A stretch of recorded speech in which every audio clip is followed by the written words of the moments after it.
Okay, hello and welcome back to this section of HUP 112, Logic and Philosophy. My name is Dr. Richard Brown, and today we're going to be continuing to work our way into the system of natural deduction, and we're going to be learning the next four rules. So just to refresh our memory, last time when we met, we talked about modus ponens, modus tollens, hypothetical syllogism, and disjunctive syllogism. So these, remember, were valid argument forms as demonstrated by the truth tables. So they were proven semantically, these syntactic forms, to preserve truth. And now we're going to add to them four other forms for a total of 8. So we will keep, excuse me, so we will keep our original 4, and we're going to add 4 more, and they are going to be called constructive dilemma, which, let me just write that down and then we'll talk about it. So this tells us that if you have P horseshoe Q and you also have R horseshoe S as a premise, and if you know P wedge R, then you conclude from that Q wedge S. And so constructive dilemmas are very useful, and you can see that basically what it amounts to is 2 instances of a modus ponens. So here's a modus ponens, P horseshoe Q, P therefore Q. Here's a modus ponens, R horseshoe S, R therefore S. And what you're saying usually when you have a constructive dilemma like this is that, well, you either get P or R, and if you get P then you get Q, and if you have R then you have S. So you're going to end up with one of these 2 options, Q or S. These are often used in debates, and constructive dilemmas are very useful things to know about. And there are different ways of dealing with them. So typically, you can do what's called grasping the dilemma by the horns, which is to take to show that one or the other of these is not the case. Or you can escape through the horns, which is by showing that there's a third option, which isn't represented here. And so we're not going to be discussing that, but that's useful to know that this is often something that you'll see. So this is the form that constructive dilemma takes, and then we're going to introduce 3 other rules for dealing with conjunction and disjunction. So on the one hand, we'll introduce our rule that we'll call simplification, and we'll abbreviate it with simp, and that tells you that if you have P and Q given as true on a line in a proof, you can infer from that P. Okay, that's simplification. And of course the opposite is in a sense true, and we'll call that conjunction. And conjunction says that if you have P written down and if you have Q written down, then you can write down P dot Q. And that's easy to see. When you write something down on the line of a proof, you're asserting it, you're saying that you're giving it as true. It may not really be true, but you're saying that it's true. And so if you say that P is true and you also say Q is true, well, P and Q will also have to be true. So that's a way to get a conjunction where you don't have one. Here's a way to get something out of a conjunction. And then finally, we need one that we call addition, and we'll simply call it add. And this says that if you have P, then you can infer P wedge Q, where Q is anything that you want at all.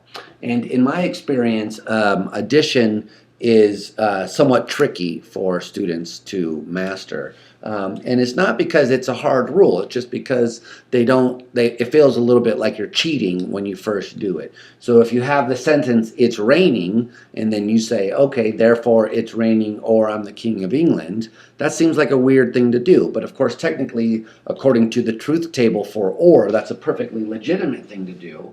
And so let me just erase these here. And let's talk about addition here for a second. So suppose that you have just the proposition that P, and it can either be true or false. Now suppose you have the proposition that Q, and of course Q can be true or false as well. So we want to make sure that we capture this, and so we'll draw our truth table: true, false, false, true, false, true, false. So we draw that, and now we think about the truth condition for P wedge Q, and of course we know that when they're both true, or when one or the other is true, the whole sentence is true, and it's only false in the last condition here. Now, the reason why we can infer from P that P wedge Q is because we're dealing with this two lines of the truth table here, where we're saying that P is true.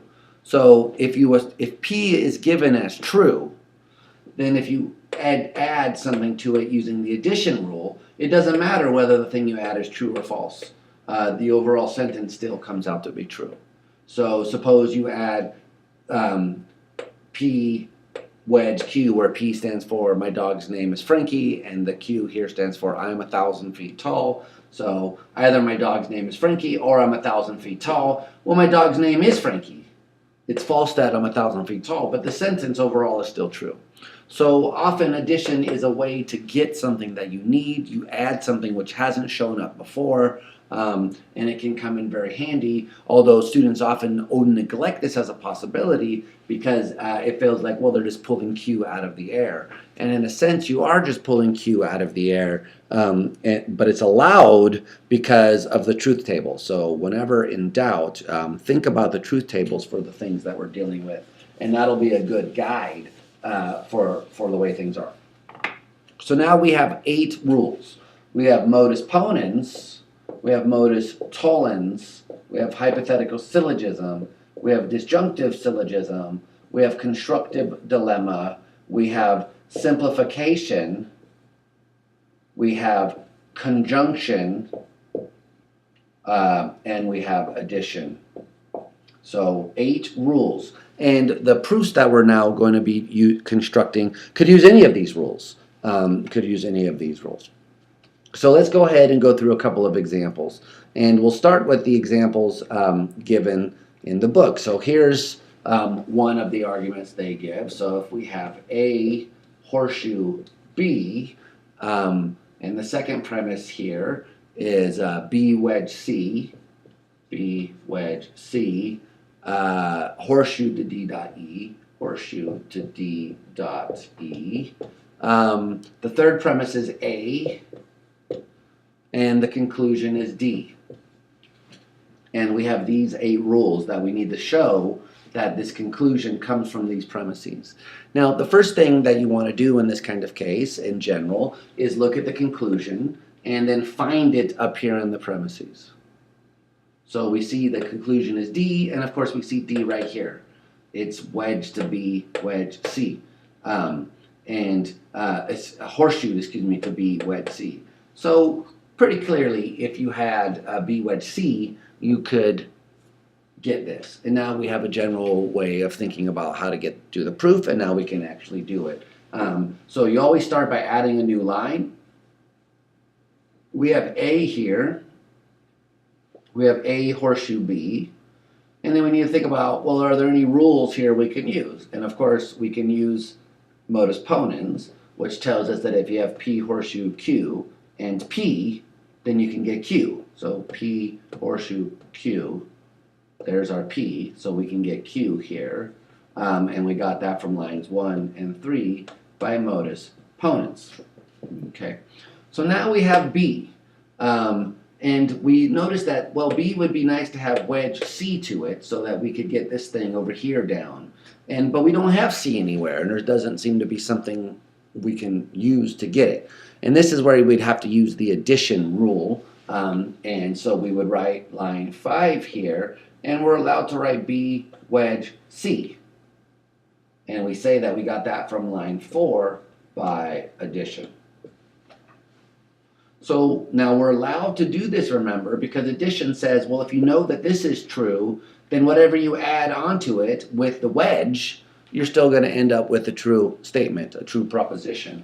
So if we know that B is true, and it follows from our premises, and if we assume the premises are true, then B is in fact true, and so we can wedge C to it that way, and that's a perfectly legitimate thing to do, which is nice because now we see that we can write line 6 here, and B wedge C is horseshoe to D dot E. So now we have D dot E, and we got that because 2 and 5 are modus ponens. So you notice again that we use modus ponens twice in this proof, and you can use these rules over and over again in any way that you want, as long as it's allowed by the rules. So now we have D dot E. Remember, what we want is D. So how do we get D out of here? Well, we remember we have our simplification rule, and simplification says that if you have P dot Q, you can write P. So we have D dot E, and that allows us to write line 7, D, and we say we got that because line 6, and we used simplification on line 6. Sorry, let's just put simp. And now we're done. We've shown how the conclusion follows from the premise. Okay? So let's do another example. Let's do another example from the book here. So this one, our first premise is K horseshoe L. Our second premise here is M horseshoe N dot S. M horseshoe N is in parentheses, dot S. And our third premise here is N horseshoe T.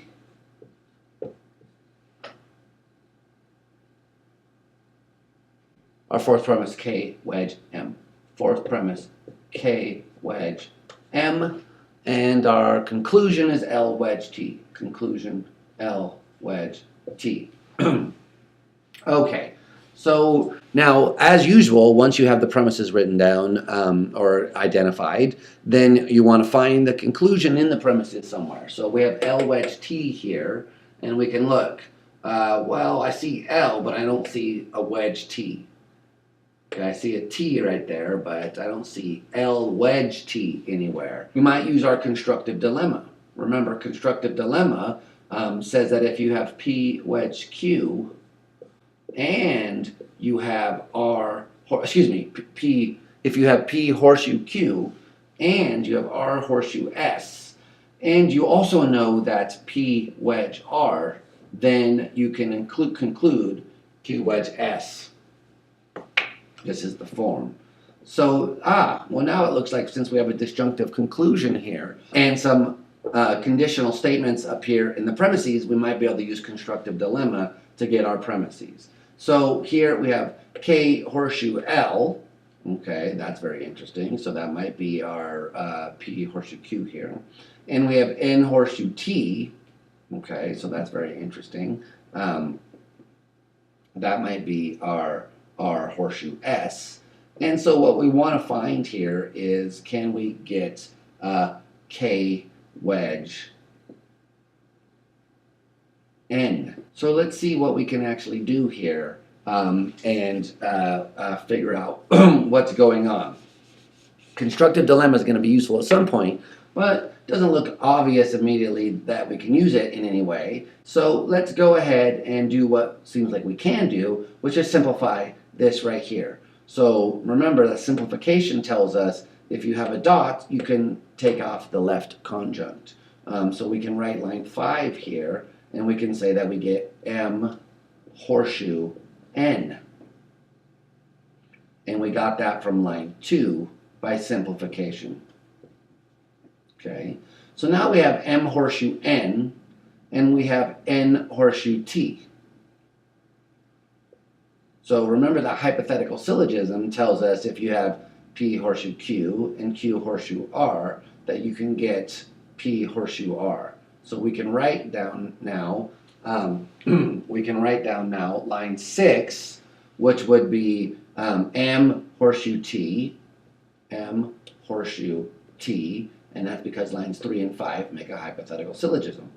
So you don't want to forget about your 8 rules, and we're going to add more rules as we go along. So that's nice, because now we have this M horseshoe T here, and we want T in our conclusion, and we have K horseshoe L, and we want L in our conclusion, and we have this nice disjunction K wedge M. So now we can set up a constructive dilemma. So we can write down line 7 here, and we'll make a conjunction of, well, we want it in the right order, so we'll do K horseshoe L dot M horseshoe T. So K horseshoe L, and we're going to dot that to M horseshoe T, and we were allowed to do that because of our conjunction rule, and we used it on line 1 and line 5. Line 1 and 5, conjunction. Okay, so now we're done. We have our conjunction, we have our disjunction, and so we're allowed to write the conclusion here, L wedge T, and we got that because lines 4 and line 7, 4 and 7 make a constructive dilemma. So that one required you to do some manipulation before you were able to solve the problem. Okay, so now that's very exciting. But let's do another example. Let's do another example because these really, you have to do the example your own before you get the hang of it. But the examples in the book actually are very nicely constructed. So here we have the first premise is given as tilde M dot N, okay? And our second premise here is P horseshoe M. Our third premise is Q dot R. Our fourth premise is tilde P dot Q in parentheses, and that's horseshoe to an S. And our conclusion is S wedge T. Okay, so again, we have another conclusion that's a disjunction.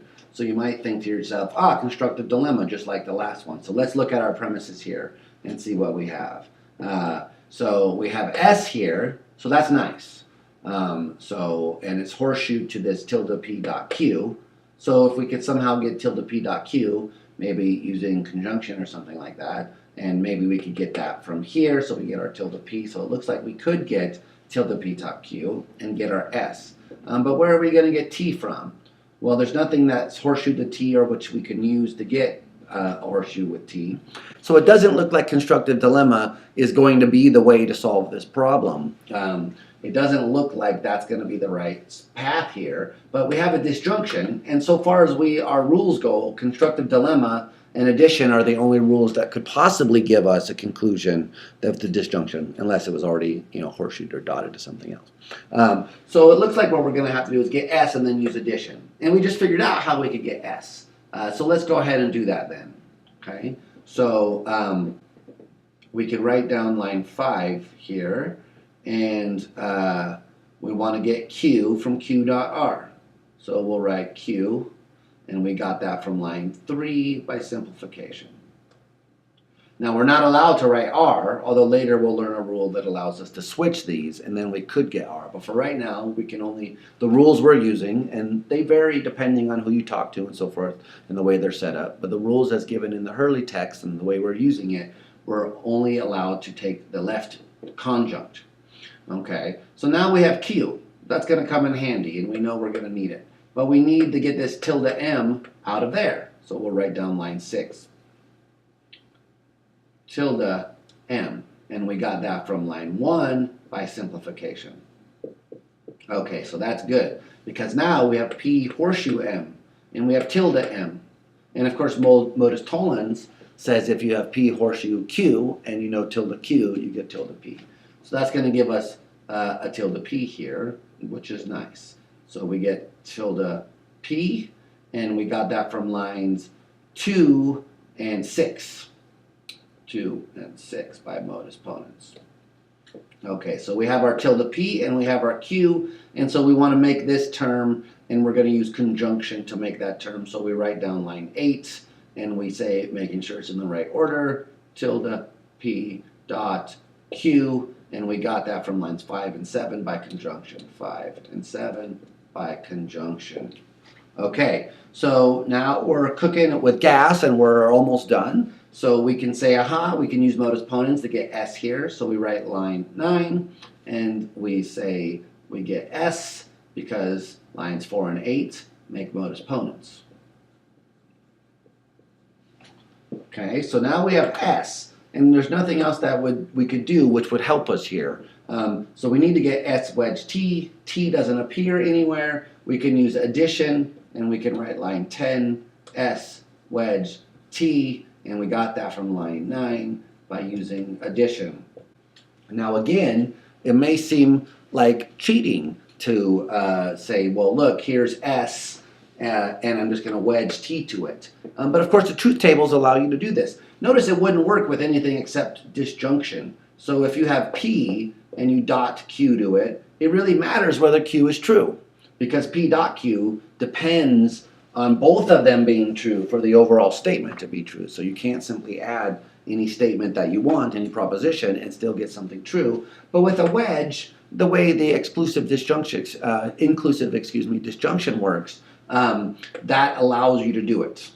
And so therefore, the only way we could at this moment derive that conclusion from these premises. Okay. So let's see, should we do another example here? Now, one of the interesting things about disjunction and about the addition rule is that we're allowed to, that using the addition rule illustrates a property called explosion, which is the idea that anything follows from a contradiction. So suppose that I said it's raining and it's not raining. R-A-I-N-I-N-G. I should learn how to write. It's raining and it's not raining. Therefore, I am president. Now, this seems like a bad argument. But what happens when you formalize it? Well, we can call R, it's raining. And it's not raining would be dot tilde R. So that's our premise. And the conclusion would be, let's call it P. I am president. Okay, so there's the way that we formally represent the argument. And now let's say, is it valid? Well, we can say R is our first premise, and our second premise here is tilde R, and our conclusion is P. Okay, so you might say to yourself, well, how is this a valid argument? It turns out it is valid because we can use the addition rule to show how this is the case. So we can write down here line 3, suppose that we write R wedge P. Okay, and let's say that we got that from line 1 by the addition rule. Okay, so now this is perfectly justified by our rules, and we can, if you think something's suspicious about this, you can think through the rule yourself, and you can imagine what the truth tables for disjunction look like, and then you'll see that this is a perfectly allowed procedure as long as you accept that this is true. But now we have tilde R right here, we have R wedge P, so now we can get P. And we can get that by disjunctive syllogism using 2 and 3 disjunctive syllogism. So from a contradiction, and P was just some arbitrary proposition that I am president, but it could be anything. So from a contradiction, anything follows. And of course you might say, well, look, why is it valid? Well, because you can't make the premises true and the conclusion false. That's impossible. There's no way to do it. Now, of course, one of the problems here is that you're saying that both of these things are true. And so many people have thought that this is an argument for the law of non-contradiction. The law of non-contradiction is the claim that for the law of the excluded middle. The law of the excluded middle says that there's no third truth value. So you can have a sentence be true, you can have a sentence be false, but you can't have some undetermined truth value for the sentence. And the law, that's the law of the excluded middle. And the law of non-contradiction says that you can't have a statement and its negation both be true. So many people will say, well, look, if you want to give up on the law of non-contradiction, if you want to say, well, some contradictions are true, well, then you destroy your ability to really say what's going on here. Because if this is true and this negation is true, well, then anything follows from that. But that seems intuitively to be a mistake. And so this is what's known as the paradox of entailment, what we say about this case here.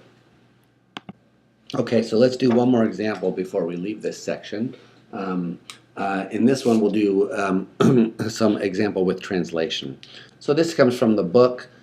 This is section 4 of the homework here, number 7. So they give us the following argument in English. Our job is to translate it and then prove that it's a valid argument. So here are here are the English sentences. If the assassination of terrorist leaders violates civilized values and also is not effective in the long run, then if it prevents terrorist atrocities, then it is effective in the long run. If the assassination of terrorist leaders violates civilized values, then it is not effective in the long run. The assassination of terrorist leaders violates civilized values and is also illegal. If the assassination of terrorist leaders is not effective in the long run, then either it prevents terrorist atrocities or it justifies acts of revenge by terrorists. Therefore, the assassination of terrorist leaders justifies acts of revenge by terrorists and also is not effective in the long run. So that's an interesting argument, and we could talk about whether we agree with each of those premises. But first, let's try to translate them and see what the structure of this argument is, and then we'll evaluate it. So we're given that we're going to use V, E, P, I, and J. So that's 1, 2, 3, 4, 5. If we were going to do a truth table, we would need 2 to the 5 lines. I believe it's 32 lines, so we don't want to do that. So V here says, if the assassination of terrorist leaders violates civilized values, so that's going to be our, let's start translating our first premise here. We're going to have V in there for violates, and also is not effective in the long run, V dot E. So if that's, then if it prevents terrorist atrocities, then it is effective in the long run. Then, if it prevents terrorist atrocities, then it is effective in the long run. So, if the assassination of terrorist leaders violates civilized values and also is not effective, that's a tilde E right there, as you see, tilde E. Okay, and that's horseshoe to P, horseshoe E. So that's our first premise. Our second premise here says, if the assassination of terrorist leaders violates civilized values, then it is not effective in the long run. V dot tilde E. The assassination of terrorist leaders violates civilized values and is also illegal. So that's 3. It violates civilized values and is also illegal. So that's V dot I. V dot I. If the assassination of terrorist leaders is not effective in the long run, then either it prevents terrorist atrocities or it justifies acts of revenge by terrorists. So that's line 4 here. Line 4 says, if the assassination of terrorist leaders is not effective in the long run, so if it's not effective in the long run, then either it prevents terrorist atrocities or justifies, then either P wedge J. Then either it prevents terrorist atrocities or it justifies acts of revenge by terrorists. Therefore, the assassination of terrorist leaders justifies acts of revenge by terrorists and also is not effective in the long run. And also is not effective in the long run. Okay, so our premises then are if v dot tilde e, then p, if v dot tilde e, then p horseshoe e, v horseshoe tilde e, v dot I, tilde e horseshoe p wedge j. Our conclusion is j dot tilde e. So now that we have it written down, we can see whether it's valid, and if it's valid, then we'll go back and wonder about which of these premises, if any, we accept or not, because you might disagree with the conclusion and want to disagree with one of these premises. But first, let's prove that it's valid. So it seems that what we want to do is get j and tilde e on a line by themselves, and then we'll conjoin them using the conjunction rule. So we have tilde e here, and we can use modus ponens to get it if we have v. So there's v, so we can get tilde e. So then we look for j. We have j over here, but it's wedged to this p. So we would have to have tilde p to get that out. And it's possible that we could get a tilde p from here if we had tilde e, and there's a tilde e. So it looks like there is a path here. So let's go ahead and start using our 8 rules and constructing our proof. So we always start by adding another line. So we'll start here. And sometimes it's not clear what you want to do. You just start doing what you can do. So the most obvious thing to do here is to get this v out of here. So we can write v, and we got that from line 3 by simplification. So that's good, because now we can get our tilde e out. So we write 6 tilde e, and we got that v horseshoe tilde e and the v, so that's lines 2 and 5 by modus ponens, 2 and 5 modus ponens. But now notice we can get p wedge j, because we have tilde e. So we can write line 7, p wedge j, and we got that from lines 4 and line 6 by modus ponens. So now we have p wedge j, and that's good because we want to get j. But in order to get the j, we need a tilde p. So we got to do something to get this p horseshoe e out of this horseshoe situation up here in the first premise. But the only way to do that, given the rules that we're using, is to use conjunction and get this antecedents built right here. So we have v and we have e written, tilde e written down, and so we can construct v dot tilde e, and so we'll do that on line 8, v dot tilde e, and we did that from line 5 and line 6 by conjunction. 5 and 6 conjunction.